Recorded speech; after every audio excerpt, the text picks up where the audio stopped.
What's up, guys? It's your girl Serpentine10, and today we're going to talk about the ups and downs with fighting games lately and why the fans have not been happy with the recent updates and events that have just been going on with fighting games. We're going to go through the games that have been just out right now, and we're going to talk about these updates, characters, and whatnot, and what the fans have been actually feeling about all of this. So to start off, we're going to talk about Tekken 8. Now, it's no secret that Tekken 8 has been going through a lot lately. It's not only the update that did not give people what they wanted, but also on Steam, it has been overwhelmingly negative, which I thought I would never ever see that. It might have been that before, but it just being that again is actually really crazy.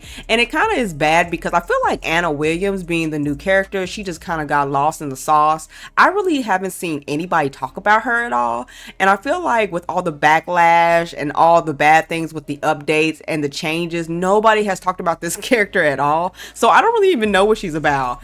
But they did do another patch to try to, satisfy fans, but it's really unsure to know if that even worked. I haven't even heard anybody talk about it at all, but that's the state of Tekken 8. But will it change anything with the update? And I feel like another one is going to be on its way just to change other things that people don't like in the game, and Harada said he's doing his best. So will all this get fans back on Tekken 8's side? We will never know.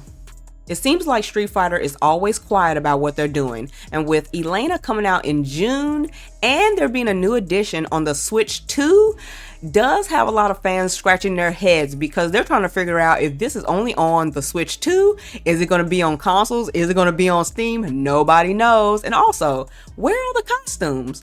It's a lot of questions going on with Street Fighter 6, so a lot of people are really not in the know about what's even developing when it comes to Street Fighter 6 other than Elena, but her release date is so far out that a lot of fans aren't even interested. Now, there has not been a day that I have not heard something negative about Mortal Kombat, but it does seem like the last character they dropped, which is the T-1000, people are pretty happy with him. I mean, he did look phenomenal. He did have every little thing from the movie, so it did make me happy, but everybody else was happy with this character. And it seemed like nothing else has kind of developed with this game. They might be coming out with new modes, but far as I know, I haven't heard anything. It kind of sucks because, as I know, NetherRealm is not going to be coming out with any more DLC characters. They did say that they were done. So it kind of sucks when it kind of comes to this because I always was looking forward to seeing new characters they were coming out with. But I guess we just have to wait and see what's going to happen with Mortal Kombat in the future.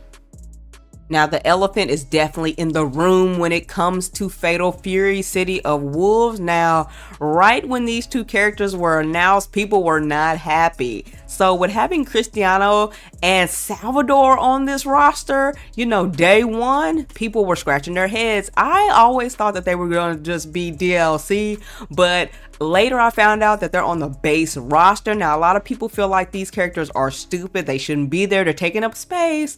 But other people actually find them to be fun, interesting, and they don't really mind. So it's pretty much a mixed bag of how people kind of feel about all this. But for the most part, I've heard a lot of negative things about the Salvador guy more than Cristiano. It's probably because he's so weird and he's so odd. He definitely gives me Dr. B vibes from Tekken. I don't know why, he's just so strange, but maybe he'll grow on people. We'll never really know. I guess we have to see him in the tournament scene and see what people do with him. But what I've been hearing about him just overall is that people don't like him. They seem like they're all right with Cristiano, but Salvador, he's not really coming to the cookout. So the real question is, what can be done here to get people back on the side of these fighting games? Well, one, I feel like these patches that are being made, they really need to think those through. I mean, a lot of Tekken's problem is just the patches. People were not happy about that. And also, it just feels like Harada and Michael Murray just kind of are like, okay, well, if you're not happy, you don't have to ask us for what, because that's how they kind of feel. And I forgot the other guy's name game, but he did leave a message to everyone, I think on Twitter, talking about how he was apologizing for all of this. And you know, I get it, but I feel like when it comes to patches with this game, they have to just change for the better. It's the main thing that everybody has been complaining about. And when it kind of comes to stuff like Street Fighter and, you know, even City of the Wolves, it seems like they mostly have a, you know, where's the content problem and who are these characters problem. Now I know that probably spans out with all the games, but with Elena being so far out and, you know, nothing else being given to you with a game like Street Fighter, you know, nobody's interested in playing the game. So the same thing with City of the Wolves. If you don't give people, you know, even an incentive to do anything else or have characters they care about, they won't stick around. So it's kind of concerning. So you guys let me know what you think about this topic.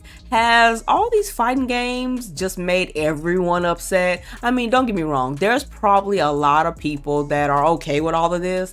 I mean, people just know that these kind of changes happen and, you know, everybody's not going to be satisfied. But what really needs to happen so we can get back on track? Because it kind of looks like our fighting game renaissance has come to an end because a lot of negative reviews have been happening. A lot of people aren't interested in buying things, and you know, everything just seems like it's going kind of bad, and I kind of just don't want that for the fighting game community. I want us to be happy again with what we're getting, but I really do feel like the developers gotta listen to the fans a little bit more so, you know, they won't be so disappointed. But you guys know what you have to do. Make sure you guys are following me on my Twitter, and make sure you guys check me out here every week on YouTube.